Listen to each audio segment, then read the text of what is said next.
Did you know there's an app for that? And the Founding Fathers created the app, and the thing we're talking about there needing to be an app for is an out-of-control Supreme Court that has become the supreme being, the final say on every law in America. 5 of 9 justices can make law for 330 million people. Well, what's the app that would solve that? Article 5, calling a convention of states and limiting the jurisdiction of the Supreme Court. This is really important.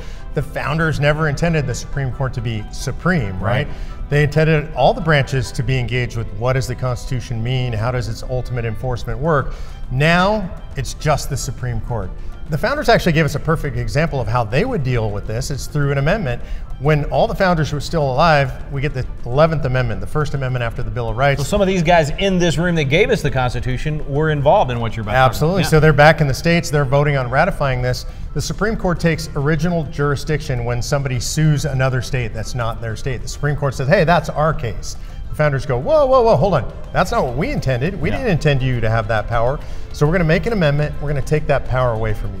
So if we think that there are things that the courts, the federal courts, the Supreme Court shouldn't be doing, shouldn't be involved in, we actually have the power as the people to limit their jurisdiction by calling a convention of states and proposing those limitations. And it happened with the 11th Amendment. They overturned Chisholm v. Georgia. And these guys that gave us the Constitution created the app for that. The application is Article 5.